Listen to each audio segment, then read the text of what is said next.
Welcome to the Torre Blanca district of Fuengirola, here in southern Spain. It's named, as many other places on the coast of Andalusia, after its torre, or tower. And here it stands proudly on a hill overlooking the resort and the sea. Torre Blanca, the White Tower. I'm in the process of scripting a video about watchtowers based on the many that have been built along the coastline of Andalusia over many centuries, and I thought I'd start here in Torre Blanca. Well, except that when I got up to the top of the hill to actually record this script, I found that it was blowing a gale, so practicality meant that I had to do the commentary indoors. And there's another catch as well. And this concerns the tower itself, and it's totally thwarted my plan of doing something on the watchtowers generally. To give you an idea of what's going on, let's have a look at the neighbouring structure on the top of this hill. And here it is. A massive advertising hoarding displaying a large black bull. It's so enormous that it can be seen from miles around. It was originally constructed in the 1950s to advertise Osborne Sherry and visible to traffic using the N340 coast road from Malaga to Cadiz, which is just down at the bottom of the hill and going off into the distance. The reason it's been here for almost 70 years is that the Osborne Bull has become an iconic symbol of modern Spain. And even though Spain now forbids hoardings of this size, many Osborne Bulls have protected status, including this one. But what about the tower next door? Surely there's a clash of cultures between an historic structure and a ginormous expression of advertising modernity. Well, here's the catch. This historic tower is actually around about a decade younger than the Osborne Bull, and also many of the buildings in this area as well. Before the mid-1950s, nothing stood on top of this hill, as you can see from this grainy aerial picture from the period. Here's a better photo of the hill, taken again in the 1950s from Los Boliches railway station, and as you can see, there's no sign of the tower or the bull. Now let's look at its 2025 equivalent, and there you have the tower and the bull, and of course the whole area in front of the hill has been absolutely transformed with lots of modern high-rise buildings. The railway itself was upgraded in 1970 and rerouted from its coastal route from Los Boliches to Torre Blanca, and it now goes in a tunnel under the hill. But the alignment of the station is the same, and so we have effectively the same view 70 years apart. So, if the Torre Blanca is a modern tower, was there an original one? Well, of course, there certainly was.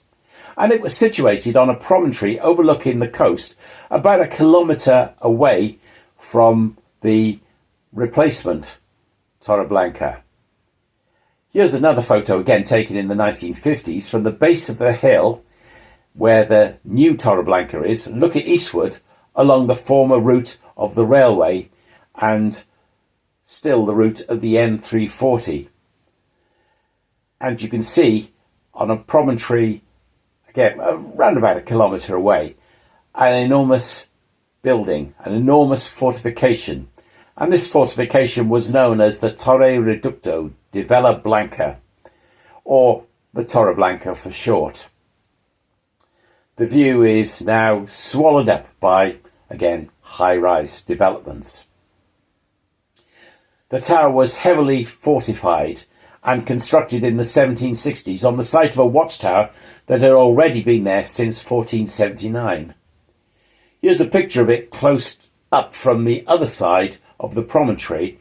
Again, it's a 1950s picture, and you have the N340 road squeezing by in its route around the outside of the promontory. So, what happened to the tower? Well, you probably know what's coming up next, even if you've never been to the Costa del Sol. Let's have a look from the same vantage point in 2025. Yep, you've got it. This huge tower ended up as road fill when the N340 was upgraded in the 1960s, and the westbound carriageway of the Boulevard Carvajal Road now occupies the space. I can't imagine that such a large fortified tower would receive the same fate these days, but those were very different times. The only consolation, I suppose, is that the tower was not unique, and two identical towers in La Cala de Mijas and Marbella still exist. The one at La Cala is pictured here and is a museum. All three towers were horseshoe-shaped and topped with cannons aimed out to sea to repel any invaders, particularly Barbary pirates. They're similar in size and function to Martello towers in the UK. You could see the irony faced by those promoting tourism. That Torre Blanca's torre was now lost because of the onward march of rapidly expanding tourism in the shape of hotels and apartments and infrastructure. In Fuengirola as a whole, 2,000 years of history was rapidly becoming swallowed up by modernity. And that continues up to this day.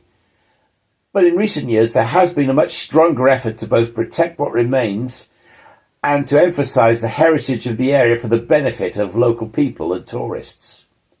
And there's plenty to check out if you're a visitor.